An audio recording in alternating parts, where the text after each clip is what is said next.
Good morning, everyone.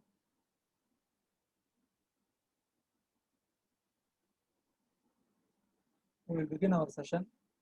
I hope you would have studied the case which I asked you to study last weekend, Ramaraj versus State of Tamil Nadu. அதுக்கும் முன்னாடி week, I gave you an assignment to see the movie 12 Angry Men, 1957 movie. So இந்த ரெண்டையும் நீங்கள் பண்ணியிருப்பீங்கன்னு நம்புகிறேன். So now we will move on to our today's class. Today we are going to discuss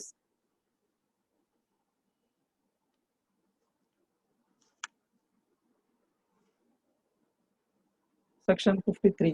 Today we are going to discuss section 53 of Transfer of Property Act 1882. What is section 53? Section 53 is fraudulent transfer.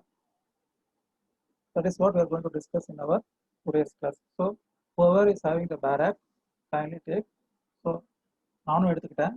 So நம்ம இப்போ section 53 இன்னைக்கு செஷனில் discuss பண்ண போகிறோம். Fraudulent transfer. It has two subsections. Section 53 has two subsections. So first we will discuss subsection 1 of section 53. Subsection 1 of section 53. Today first we will discuss. As the name suggests, fraudulent transfer. And all these sections which we are discussing are about, as you all know, it's only concerned with regard to immovable property. Again and again I am saying, if any of the sections are coming under or falling under section 38 to 53A, then those sections are applicable only to immovable property. You don't forget this. Whenever, if any section falls under section 38 to 53A, then it is applicable only to immovable property. Okay. Now we'll move on to section 53, fraudulent transfer, subsection 1. Every transfer of immovable property made with intent to defeat or delay the creditors of the transferor shall be voidable at the option of any creditor so defeated or delayed. So this is what subsection 1 of section 53 says. It is very simple. It says every transfer of immovable property made with intent to defeat or delay the creditors of the transferor shall be voidable at the option of any creditor so defeated or delayed. That is, we all know in any transaction there will be two parties. One is transferor and another one is transferee. At times, the transferor may collide with the transferee in order to defeat his creditors. எப்படி அப்படின்னு கேட்குறீங்களா? I will, as usual, I will give one illustration. So, for example, a person might have obtained some loan by ensuring that this on behalf of some immovable property. But in order to prevent that, say for example, he may mortgaged some property and he had obtained some loan. But in order to defeat that loan purpose, யார் அவருக்காக அந்த இடத்துக்காக பணம் கொடுத்துருக்காரோ அவரை seat பண்ணணும், இல்லை அவரை fraudulent அவரை ஏமாத்தணுங்கிற நோக்கத்தில் subsequently he will sell it to some other person. Such sale or such transfer is voidable at the option of the creditor whose right is so defeated or delayed. யாரை ஏமாத்தணுங்கிறதுக்காக transfer or such a transaction made பண்ணிருக்காரோ that is always voidable at the option of the person who has been defeated or delayed. புரியுதா? So இப்போ ஒரு property இருக்கு, இமூவல் property இருக்கு, அதன் பேர்ல ஒருத்தர் இன்னொருத்தருக்கு மணி லெண்டிங் பண்ணிருக்காரு, அவரை ஏமாத்தணுங்கிற நோக்கத்துல என்ன பண்றாங்க? All of a sudden that person transferor is making a settlement deed or gift or even he may try to sell that property. So இப்போ அந்த மாதிரி ஒரு சுச்சுவேஷன் வந்துச்சுன்னா then such sale or such transfer, it may be settlement or anything, it is voidable at the option of creditor so defeated or delayed. அதுதான் section 53ல subsection 1 says so. சரியா? Then it has, subsection 1 has two provisos. சரியா? What are those two provisos னு பார்ப்போம். First section section 53ல subsection 1 பார்த்தோம். இப்போ அதுக்கு கீழே ரெண்டு provisos கொடுத்துருக்காங்க. என்னன்னு பார்த்தீங்கன்னா, nothing in this section shall impair the rights of a transferee in good faith and for consideration. That is proviso number 1. நான் ஏற்கனவே சொல்லியிருக்கேன், nothing in this section provided அப்படின்னு ஆரம்பிச்சா then those are called as proviso. provisoனா exception. மேல நம்ம discuss பண்ணியிருக்கிற டெஃபினிஷனுக்கான எக்ஸப்ஷனை தான் nothing in this section அப்படின்னு ஆரம்பிக்கும். ஸோ இங்க என்ன சொல்லியிருக்காங்க section 53ல, nothing in this subsection shall impair the rights of a transferee in good faith and for consideration. A person may not be in a position to know some person has credited this transferor for this same immovable property which he has purchased in good faith and for consideration. அப்போ அந்த மாதிரி ஒரு பர்சனுடைய ரைட்டை protect பண்ணணும் அப்படின்னு சொல்றாங்க. So that is what subsection 53 class 1க்கு exception number 1. So it is not necessary always a person should know whether this transferor has borrowed some loan or etc. etc.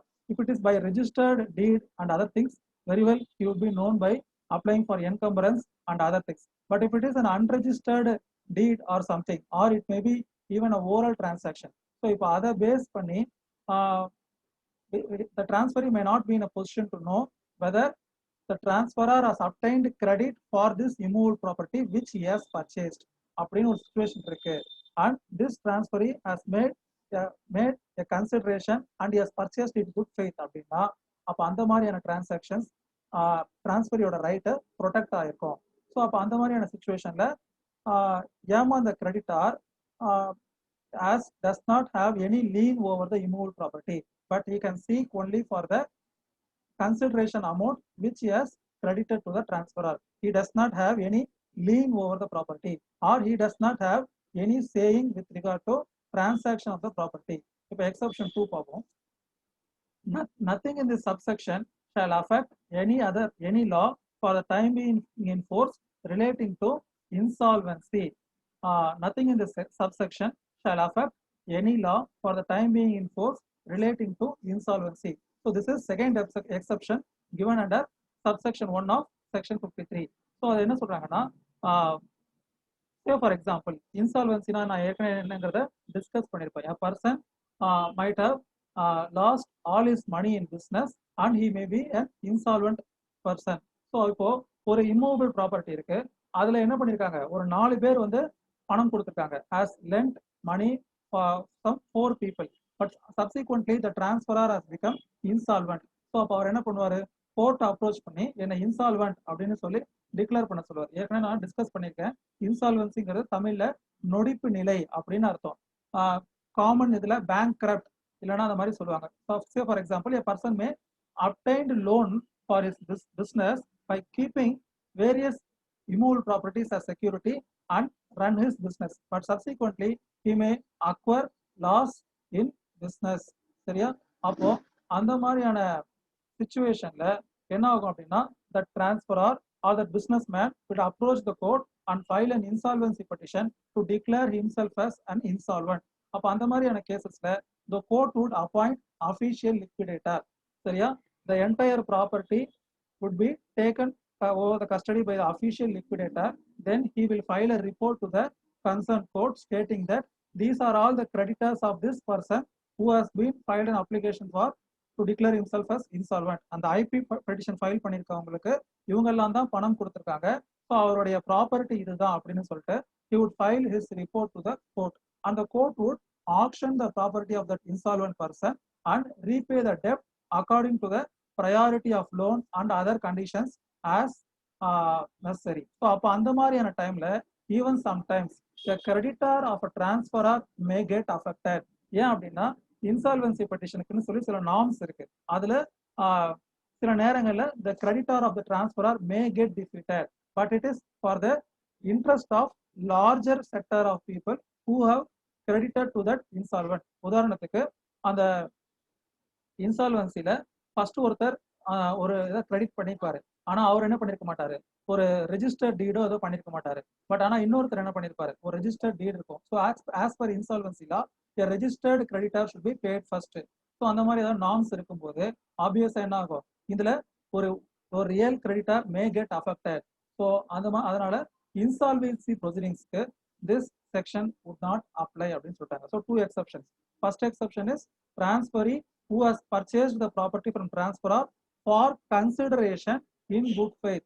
அப்போ இது கன்சிடரேஷனுக்கு வாங்காத ஒரு டிரான்ஸ்ஃபரியா இருந்தா அவரோட ரைட்டை இது ப்ரொடெக்ட் பண்ணாது, fraudulent டிரான்ஸ்ஃபர் தான். For example, husband might have obtained loan from the immovable property and later, in order to evade from the process of law, he would settle the property to his wife or daughter for என்னது for without consideration. அப்போ அந்த மாதிரியான transfer is will not be entitled for protection from section 43. Those will be called as fraudulent transfer. சரியா? Then last paragraph of subsection 1 of 53. A suit instituted by a creditor to avoid a transfer on the ground that it has been made with the intent to defeat or delay the creditors of transferor shall be instituted on behalf of or for the benefit of all the creditors. So இவங்க என்ன சொல்றாங்கன்னா, ஒவ்வொருத்தரும் பாதிக்கப்பட்ட ஒவ்வொரு கிரெடிட்டாரும் individually கோர்ட்டை approach பண்ணி ஒரு degree வாங்கணுங்கிற அவசியம் இல்லை. Even if one of the creditor obtains a decree against that fraudulent transferor, then it is binding for or that benefit will go to all the creditors. அப்போ in order to save the time, this particular provision is incorporated. அப்போ ஒவ்வொருத்தரும் என்ன பண்ண தேவையில்லை, அந்த void அந்த டீடை வாய்டுன்னு சொல்லி declare பண்றதுக்கு கோர்ட்டை அப்ரோச் பண்ண தேவையில்லை. ஒரு person, that is one person who has been affected or defrauded, யார் ஒருத்தர் ஏமாந்திருக்காரோ அவரு மற்ற எல்லாருடைய சார்பாகவும் he can file a case and get a decree, and that benefit of that such decree is given to all the creditors, devoid of the fact that they have not approached the court. இப்போ 10 பேர் ஏமாந்திருக்காங்க ஒரு சொத்துல கடன் கொடுத்து, ஆனா ஒருத்தர் தான் கோர்ட்டுக்கு போய் அந்த பர்டிகுலர் டிரான்சாக்ஷன் தப்புன்னு சொல்லியிருக்காரு, இல்ல ஏதாவது ஒரு டிகிரி வாங்கிட்டு வந்தாருன்னா it is applicable for all the creditors concerned. That is what last paragraph of subsection 53 class 1. So first என்ன சொல்லிருக்காங்க, fraudulent transferனா என்னங்கறத define பண்ணிருக்காங்க. So first, what is fraudulent transfer? Fraudulent transfer அப்படிங்கிறது a transfer of immovable property made with intent to defeat or delay the creditors of transferor. அப்படி ஒரு transaction பண்ணிருந்தா then it is voidable at the option of creditor so defeated or delayed. யார் ஒருத்தர் அந்த டிரான்ஸ்ஃபருக்கு பணம் கொடுத்துருக்காங்களோ அவங்க very well they can approach the court and get that such a transfer as void. சரியா? So it is voidable at the instance of creditor. That is what first they define the fraudulent transfer. Then they gave two provisos. First, it is not applicable to transfer in good faith for consideration. ஒருத்தர் இந்த transaction தெரியாம ஒரு good ஃபெய்த்ல ஒரு reasonable இதை பண்ணிட்டு கன்சிடரேஷனுக்கு அந்த ப்ராப்பர்ட்டியை வாங்குறதா அவருடைய ரைட்டை அஃபெக்ட் பண்ணாது அப்படிங்கிறது first proviso. Then the second proviso, it does not affects the law relating to insolvency. That is second proviso. Then the last paragraph it says, so if one of the creditor had approached the court and obtained a decree, then that is sufficient. It is not necessary that each and every creditor who has been defeated or delayed by the transferor has to approach the court. அப்படிங்கிறது last paragraph of section 53 subsection 1. Now we will move on to subsection 2 of section 53. Every transfer of immovable property made without consideration with intent to defraud a subsequent transferee shall be voidable at the option of such transferee. Say, first subsection 1 speaks about the creditor whose right is delayed or defeated. சரியா? So அவங்களுக்கு என்ன option இருக்கு, அவங்க எப்படி அந்த டிரான்சாக்ஷனை voidable டிரான்சாக்ஷனா பண்ண முடியும் அப்படிங்கிறத subsection 1ல பார்த்தோம். Now this subsection 2 speaks about a subsequent transferee. Say for example, மறுபடியும் படிக்கிறேன், கவனிங்க. Every transfer of immovable property made without consideration with intent to defraud a subsequent transferee shall be voidable at the option of such transferee. Say for example, first ஒரு transaction நடந்திருக்கலாம், அந்த transaction ஒரு settlement டீடா இருந்திருக்கலாம். மேல சொன்ன example படி ஒரு டிரான்ஸ்பரர் என்ன பண்ணிருக்காரு, ஃபர்ஸ்ட் ஒரு செட்டில்மெண்ட்டை தன்னோட ஒய்ஃபுக்கு பண்ணி வச்சிடறாரு. But later she is selling that amount for என்னது consideration to some other persons. சரியா? அப்போ அவங்களுடைய ரைட் பாதிக்குமா பாதிக்க கூடாதா அப்படிங்கிறது தான் இந்த செக்ஷன் சொல்லுது. இப்போ இதுக்கான ப்ரொவிசோ படிக்கிறேன். Now you will understand. For the purposes of this subsection, no transfer made without consideration shall be deemed to have been made with intent to defraud by reason only that a subsequent transfer for consideration was made. அதாவது simple. நான் என்ன சொன்னேன், multiple transaction நடக்குது. First ஒரு immovable property இருக்கு. So அதை first என்ன பண்றாங்க, first transfer was made without consideration. அதுக்கு பேரு கிராட்டுஷியஸ் டிரான்ஸ்ஃபர் அப்படின்னு பேரு. So a person could have transferred that property to his wife for no consideration, and subsequently that wife would have sold that property for consideration. அப்போ அந்த மாதிரியான ரீசன்ல அந்த சப்சிக்வெண்டா வாங்கினவங்க இந்த சேல் டீடை நல் அண்ட் வாய்டுன்னு டிக்ளேர் பண்றதுக்கு கோர்ட்டை அப்ரோச் பண்ணலாம் அப்படின்னு சொல்றதுதான் சப்செக்ஷன் 2 ஆஃப் செக்ஷன் 53. ஸோ அப்போ அந்த மாதிரியான சுச்சுவேஷன்ல it is not necessary that prior transfer was made without consideration அப்படிங்கிறது அவசியம் கிடையாது. சிம்பிள். Subsection 2 நான் மறுபடியும் சொல்றேன். Say for example, a person X is there. He has transferred his property to Y for without consideration. X is the husband. He has transferred the property to Y for no consideration. Say for example, it is a settlement deed. So out of love and affection, this transfer has been made. Then subsequently, this Y, your wife, has transferred this property to Z for consideration. So this Z is called as subsequent transferee. So in the subsequent transferee, இந்த மாதிரியான வில்லங்கம் இருக்குன்னு தெரியாம, this property has all kind of these problems அப்படிங்கிறது தெரியாம, what happened? He has purchased the property for consideration from Y.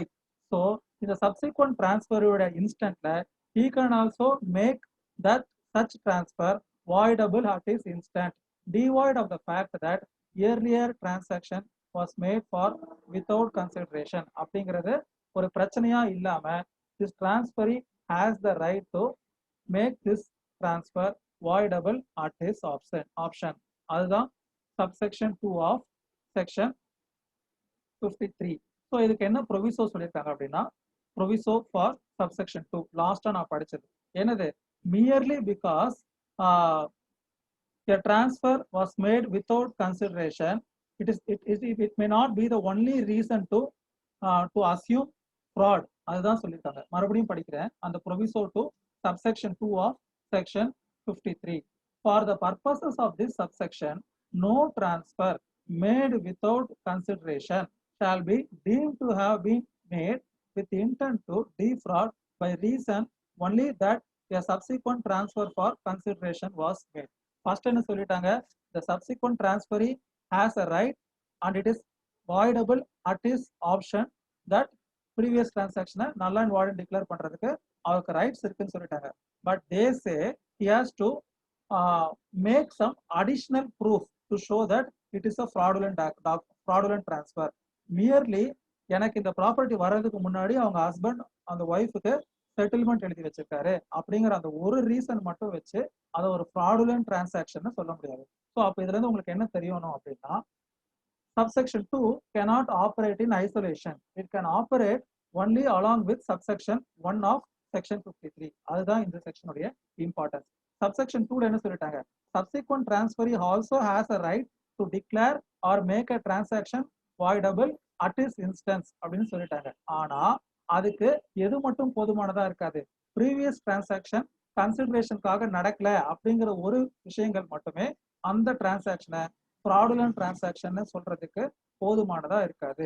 அப்போ அவர் என்ன பண்ணணும், he has to take the help of subsection 1 of section 53. அப்போ அவர் அதுல சொல்லியிருக்கிற விஷயங்கள் படி he has to prove that is these are the creditors defeated or delayed அப்படின்னு சொல்லிட்டு, இந்த மாதிரியான கேசஸ்க்கு எப்படி சார் நம்ம ப்ரூவ் பண்றது இந்த மாதிரி ஒரு டிரான்சாக்ஷன் ஃப்ராடுலன்ட் டிரான்ஸ்ஃபரா இல்லையா அப்படின்னு பாத்தீங்கன்னா, ஜெனரலி இந்த மாதிரியான கேசஸ்க்கு by chronological sequence of transactions or chronological order of transaction, you can ensure that this transfer is a fraudulent transfer. Say for example, a person might be in a position, இந்த மாதிரி எல்லா கிரெடிட்டர்ஸும் நம்மள சுத்தி சூழ்ந்துட்டாங்க, இனிமேல் நம்ம தப்பிக்க வழியே இல்லை அப்படின்னு சொல்லிட்டு all of a sudden you would have made a transfer or settlement to some other person, and subsequently within few days of such transfer he would approach the court and file an insolvency petition to declare himself as insolvent, or he would have made then he would have resigned from his office with regard to that particular company. ஒரு கம்பெனில ஒரு empty இருக்காரு, அவர் என்ன பண்றாரு, தனக்கு பிரச்சனை அதிகமாகிட்டு வருதுன்னு தெரிஞ்சு அந்த ப்ராப்பர்ட்டிஸ் எல்லாமே, that is the immovable property belonging to the company எல்லாத்தையும் என்ன பண்ணிடுறாரு, அவருடைய ரைட்டை யூஸ் பண்ணி, எம்டிங்கிற அந்த பொசிஷனை யூஸ் பண்ணி அவருடைய பொண்ணுக்கோ இல்ல பையனுக்கோ இல்ல ஒய்ஃபுக்கோ எழுதி வச்சிடுறாரு. எழுதி வச்சுட்டு சப்சிக்வெண்டா is resigning from the job and is retiring from all is business. But subsequently the creditor came to know that this person has wantedly done அப்படின்னு சொல்லிட்டு என்னைக்கு அவரு இந்த மாதிரி இந்த கம்பெனியை டிஃபெக்டா அறிவிக்க சொல்லி இல்ல வைண்டிங் அ பெட்டிஷன் போட்டிருக்காரு, அதுக்கு முன்னாடி இந்த டிரான்சாக்ஷன்லாம் நடந்திருக்கு. So it is only done with an intent to defeat or delay the creditors of transfer. கம்பெனிக்கு இவ்வளவு சொத்துக்கள் இருக்கு அப்படிங்கிற ஒரு நம்பிக்கையில தான் நாங்க இந்த கம்பெனில இன்வெஸ்ட் பண்ணோம், இல்ல ஷேர்ஸ்ல இன்வெஸ்ட் பண்ணோம். பட் ஆனா once after getting all the shares and after getting all the profits from the innocent shareholders or innocent creditors, this transferor has defeated or delayed by transferring this immovable property to someone else அப்படின்னு சொல்லிட்டு you have to keep everything in order chronologically. அவருக்கு உண்மையான ஒரு சூழ்நிலையே இல்லை, இந்த ப்ராப்பர்ட்டியை அவர் transfer பண்றதுக்கான சுச்சுவேஷனே இல்லை, already is having umpteen number of properties etc. But in order to defeat the creditor or in order to delay the creditor, this transferor has made such transaction அப்படின்னு சொல்லிட்டு chronologically arrange பண்ணி you have to prove your case that it is a fraudulent transfer. அப்படி சொன்னா அப்ப என்ன பண்ணலாம், தாராளமா the court will set aside the registered deed made by the transferor who has done with the intent to delay or defeat the creditor of transferor. So இதுதான் section 53 fraudulent transfer. சரியா? So இந்த section 53 fraudulent transfer உடைய theoretical portion பார்த்தோம். It has two subsections, subsection 1 and subsection 2. Subsection 1 speaks about the creditor's right. Subsection 2 speaks about the right of the subsequent transferee. இது ரெண்டு பார்த்தோம். ப்ராக்டிக்கலா இந்த மாதிரி ஒரு சுச்சுவேஷன் அரைஸ் ஆச்சுன்னா என்ன பண்ணுவோம், நார்மலா you will approach the civil court, சரியா, to set aside the particular transfer. அது சேலா இருக்கட்டும் இல்ல செட்டில்மெண்டா இருக்கட்டும், அதை செட் அசைட் பண்ண சொல்லி to declare such transaction as void அப்படின்னு சொல்லிட்டு கோர்ட்டா அப்ரோச் பண்ணுவோம். And you should always remember the onus is always on the person who approach the court. Onus அப்படிங்கிறது என்னது, லா ஆஃப் எவிடன்ஸ்ல ஓனர்ஸ் ஆஃப் ப்ரூஃப் கேள்விப்பட்டிருப்பீங்க. ஸோ ஓனர்ஸ் ஆஃப் ப்ரூஃப் அப்படிங்கிறது நிரூபிக்கும் பொறுப்பு தமிழ்ல. ஸோ யாரு ஒருத்தர் கோர்ட்டுக்கு அப்ரோச் பண்றாங்களோ then he has to take the step and he has to make sure that the court believes all the evidences of him and grant the prayer which he has sought for. So அப்போ ஒருத்தர் ஒரு transaction fraudulent transaction அப்படின்னு சொல்லிட்டு ஒரு court approach பண்றதா இருந்தா he has to collect all necessary data and he has to make all efforts to ensure that this is a fraudulent transaction. So எல்லாத்தையும் வச்சு கோர்ட் அப்ரோச் பண்ணாதான் then he would get a remedy, because it is always the onus of proof is on the person who wants to believe something. சரியா? இதை நீங்க எப்பயுமே நீங்க என்ன பண்ணணும், ஞாபகம் வச்சுக்கணும். fraudulent transfer இல்ல இது ஒரு ஏமாற்று வேலை அப்படின்னு யாராவது ஒருத்தர் கோர்ட் அப்ரோச் பண்ணணும்னா the onus is on that person to prove such transaction is fraudulent on what aspects. புரியுதா? So once a person has proved that it is a fraudulent transaction அப்படின்னா then the burden shifts to other person. burden of proof evidence லால படிச்சிருப்பீங்க. So initial burden is on the plaintiff to show that these transactions are fraudulent transactions, and once the plaintiff has proved its stand, then it is for the defendant to disprove that இல்ல இதெல்லாம் பொய், இது அவர் சொல்ற மாதிரி இல்லை அப்படின்னு சொல்லிட்டு then he can get evidences from his side. சரியா? So that is with regard to practical application. அப்புறம் நான் ஏற்கனவே உங்களுக்கு சொன்ன இன்னொரு விஷயத்தையும் ஞாபகப்படுத்திக்கிறேன். லா ஆஃப் லிமிடேஷன் அப்படின்னு சொல்லியிருப்பேன். ஒரு டிரான்சாக்ஷனா இருந்தா generally law of limitation is for 3 years. சரியா? For major number of cases it is for 3 years. In case of declaring a sale deed as null and void or etc it is for 12 years. நான் ஏற்கனவே சொன்னதுதான். Generally law of limitation ஒரு cos of action arise ஆனதும் 3 வருஷத்துக்குள்ள நம்ம court approach பண்ணணுங்கிறது லா of limitation. Limitation ஆக்ட்னு ஒரு act இருக்கு, நீங்க அதை ஃபைனல் இயர்ல படிப்பீங்க. ஸோ அந்த லிமிடேஷன் ஆக்ட் ஜென்ரலா எந்த ஒரு கிரீவன்ஸா இருந்தாலும் within 3 years from cause of action you have to approach the court னு சொல்லியிருக்கோம். But with regard to sale deed and other transactions involving immovable property, then it is for 12 years அப்படின்னு சொல்லியிருப்பாங்க. அதே மாதிரி எக்ஸிக்யூஷன் பெட்டிஷன் ஃபைல் பண்ணணும் அப்படின்னா court degree வாங்கினதுல இருந்து 20 இயர்ஸ்க்குள்ள you have to file execution petition அப்படின்னு இருக்கு. ஸோ இது எல்லாமே நான் இப்போ சொல்லக்கூடிய அந்த லா ஆஃப் லிமிடேஷன் இருக்கக்கூடிய ப்ரொவிஷன்ஸ் எல்லாமே it is only for lawful transactions. For unlawful டிரான்சாக்ஷன்ஸ்க்கு எனக்கு இது தெரியவே தெரியாது, என்னை ஏமாத்திட்டாங்க, just know I came to know or some other situation இருந்துச்சு அப்படின்னா then that those period would be excluded. Those period would be excluded. அப்போ அவரு ஏமாற்றப்பட்ட அவரை அன்லாஃபுல்லா டிசீவ் பண்ண பீரியடை என்ன பண்ணிக்கணும், யூ ஹேவ் டு எக்ஸ்க்ளூட். அப்போ அதில் ஃப்ரெஷ்ஷா த லிமிடேஷன் வுட் பிகின். ஸோ அதை நீங்க ஞாபகம் வச்சுக்கணும். அப்போ ஒரு அன்லாஃபுல் டிரான்சாக்ஷனுக்கு எப்பவுமே என்ன கிடையாது, டைம் பார் அப்படிங்கிற கான்செப்டே கிடையாது. If a transaction is unlawful or made by cheating or by fraudulent way அப்படின்னா then no protection would be given under law. Illegal transaction is no transaction in the eye of law. So அதை நீங்க ஞாபகம் வச்சுக்கோங்க. Illegal transaction is no transaction in the eye of law. அப்போ ஒரு transfer இல்லீகலா ரெண்டு பேர் சேர்ந்து இன்னொருத்தரை ஏமாத்தணுங்கிறதுக்காக இல்ல டூப்ளிகேட்டா டாக்குமெண்ட் ரெடி பண்ணி ஒரு டிரான்சாக்ஷன் பண்ணிருக்காங்க எக்ஸெட்ரா எக்ஸெட்ரா ரீசன்ஸ் இருந்துச்சுன்னா தென் there is no time bar to initiate a legal proceedings. Illegal transfer is no transfer under the eye of law. இங்க இது என்னைக்குமே மறந்துடாதீங்க. ஸோ ஒருத்தருங்க ஒரு ப்ராப்பர்ட்டியை சம்பந்தமா ஒரு டிஸ்பியூட் இருக்குன்னு உங்களை அப்ரோச் பண்றாங்க. But it backs to long period of time. 15 வருஷத்துக்கு முன்னாடி ஏமாந்துருக்காங்க, சப்சிக்வெண்டா இத்தனை டிரான்சாக்ஷன் போயிடுச்சுன்னா கூட the law is concerned only about when that particular person knows about that he was cheated.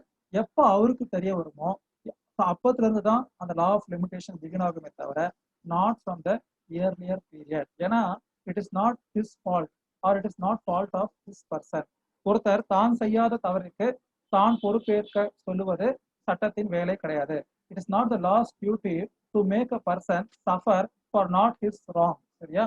So அதனால எப்பயும் நீங்க என்ன ஞாபகம் வச்சுக்கணும், ஒரு இல்லீகல் டிரான்சாக்ஷன்ஸ்க்கு என்ன கிடையாது, டைம் பார் அப்படிங்கிற கான்செப்டே கிடையாது. அதனாலதான் we have to go through the documents submitted to us and ensure that என்னது இதுல என்னென்னலாம் டவுட்ஸ் இருக்கு, நம்ம கிளைண்ட் சொல்றது பொய்யா கூட இருக்கலாம். After going through the documents only you can come to the conclusion what has to be recorded or what has to be follow. நான் எப்பயுமே உங்களுக்கு ஒரு பாயிண்ட் சொல்லிட்டே இருப்பேன் எப்பயுமே, என்னது, it does not matter what we believe, it only matters what we could prove. சரியா? it does not matters what we believe, it only matters what we could prove. So அப்போ அந்த என்டையர் செட் ஆஃப் டாக்குமெண்ட்ஸையும் படிச்சுட்டு அதுல நமக்கு ஒரு தெளிவில்லாத தன்மை வருது, இல்ல கிளைண்ட் நம்ம கிட்ட எதையோ கன்சீல் பண்றாரு, அவர் மேல இருக்கிற தப்பா அப்படின்னா we should not be there to ask the client why such thing happens or why you made this thing happen. ஏன் நீ இதை பண்ணல, ஏன் நீ இதை பண்ண, ஸோ இதை காரணம் என்ன. You have to get all the datas collected from your client. அவர் அதிகமாக பே பண்றாருங்கிறதுக்காக அவர்கிட்ட நம்ம என்ன பண்ணாம விட்டுறக்கூடாது, தேவையான தகவல்களை சேகரிக்காம விட்டுறக்கூடாது. Because it is you who are going to fight the battle, it is not your client, it is you who are going to approach the court and defend his case. அப்போ அதுக்கு நம்ம என்னவா இருக்கணும், தயாரா இருக்கணும். சரியா? So that's all for today's class. எதுக்காக சொல்றேன்னா, நான் ஒரு முறை ஒரு கிரிமினல் கேஸ்ல அவஸ்தப்பட்டேன். என்னன்னா ஒரு கிளைண்ட் வந்திருந்தாரு, அந்த சம்பவம் நடக்கிற அன்னைக்கு நான் இந்த பிளேஸ்ல இல்ல, ஐ வாஸ் இன் ஃபாரின் அப்படின்னு சொல்றாரு. நான் அதை பிலீவ் பண்ணிட்டு கோர்ட்ல ஒரு பெட்டிஷன் போட்டேன். என்ன பெட்டிஷன் போட்டேன்னா, டு கெட் த பாஸ்போர்ட் வந்து என்ன பண்ணிட்டாங்க, கோர்ட்ல இம்போர்ட் பண்ணிட்டாங்க கிளைண்டோட பாஸ்போர்ட்டை. ஸோ அந்த பாஸ்போர்ட்டோட காப்பியை கொடுத்தா I can prove that my client is not in station on that particular time அப்படின்னு சொல்லிட்டு நான் ஆர்கியூ பண்றேன். But unfortunately, after getting the copy, I came to know that என்னது, he was here only. So அப்போ client சொல்ற விஷயங்கள் உண்மையா இருக்கும் இல்ல பொய்யா இருக்கும்னு தெரியல. Fortunately, before the commencement of my trial, I came to know this thing. Otherwise, I would have taken the defense of alibi and obviously I would have lost the case. சரியா? இப்போ நான் அந்த கேஸை நான் ஹேண்டில் பண்ணல. someone else is taken over the case. ஏன் அப்படின்னா, உண்மையா இல்லாத கிளைண்டோட கேஸை நாம எடுத்துக்கிட்டு பின்னாடி நம்மளோட பேருக்கு எடுத்துக்க எந்த ஒரு காரணமும் இல்லை. அவர் சொன்ன டிஃபென்ஸ் என்னது, அலிபி எல்ஸ்வேர் அப்படிங்கிற டிஃபென்ஸ் தான் என்கிட்ட சொன்னாருன்னு அதை பேஸ் பண்ணி அப்ளிகேஷன் ஃபைல் பண்ணி கோர்ட்டில் சண்டை போட்டு காப்பி வாங்கி பார்த்தாச்சு. பார்த்தா ஆனால் அவர் சொன்ன மாதிரி இல்லை. அப்போ அவர் சொன்ன மாதிரி இல்லாத போது I think I would not be suitable to write this person to safer pavilion அப்படின்னு சொல்லிட்டு I drop the case. Okay, okay, very well. Thank you for today's session. We will meet in the next class. Thank you.